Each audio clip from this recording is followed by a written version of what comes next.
What kind of statement did the Lions make in Green Bay on Sunday? A huge statement. You want to talk about domination. You want to talk about putting your foot down. First and foremost, they go to Lambeau Field. Not an easy place to play. Crowd's always into it.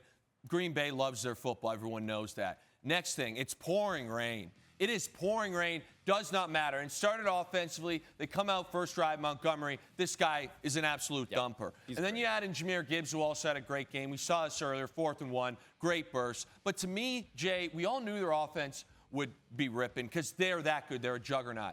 But what I love right now is their defense. And what I say that their defense was outgained by 150 yards when you compare it. They're not as talented as their offense. They're not even a super talented unit without Aiden Hutchinson in it. But what they're doing right now is playing situational football. And what I mean by that is, okay, we're giving up some yards, but third downs today, Green Bay was 3 of 12. Detroit was elite on third downs. Red zone, Green Bay was 1 of 4, and that one was a late garbage touchdown. So you look at the recipe for how Detroit's going to win football games is you have this great offense. Jared Goff, the efficiency's cooking. We just talked about the running backs. It's awesome what they're doing. Defensively, they're a bit weaker. As long you can give up these yards, as long as you get the takeaway, which they're able to get. Mm-hmm. You play good on third downs, perhaps force some field goals, and you play good in the red zone. They will win, and they will be wildly hard to beat if their defense can keep playing like that and the offense just keep rolling how they are.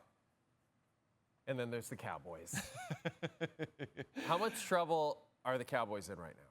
So, Cowboys fans, this is going to be a bit tough to hear, but this is honestly what I believe. Not only are they in trouble, obviously, for this season, for next season, and really 2-3 years later. And the reason I say that is because defensively, it's not one issue. They don't stop the run, and they don't stop the pass. And they don't have anyone who's able to do either or, at least consistently. You can say, oh, Micah Parsons, when he's healthy, can come back. Not a great run guy. He's mainly a pass rusher. You know, and he's a great player. I'm not saying that. But they're very weak against the run, and in my opinion, they're weak against the pass. So how you fix this defense, I'm not sure. Now we go to the offense. They can't really do much, and the problem I have with this whole thing is situationally, and we're looking here, they don't play great ball either, like that way either. And what I mean by that is here, it's the second half, end of the first half, and you have a chance to get some points and then come back out and score. And instead, you make that play earlier, which was bizarre because the clock runs. Then the first play of the second half, you have a false start. You go 3 and out, and then you attempt this fake field goal. Yeah. So, Jay, I guess what I'm saying here is if you don't have the run game and your pass game's not really working to the degree you'd want it to, you need to play very smart situational ball. I just talked about the Lions and their defense and how they can play situationally well. And I sit there and I look and I'm like, you got Dak Prescott, and you're down 4 points. You got the ball, again, going into the half. You can't throw a 3-yard pass to Ferguson in bounds. It's going to kill the clock.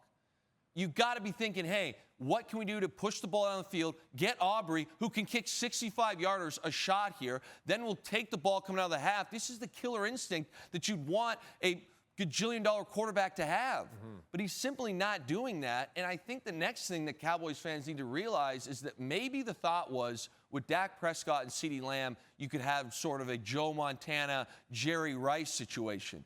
But it's not that. And to me, Dak is the one really that's causing this whole thing to suffer. CeeDee Lamb, I think, can be one of the great receivers in this league.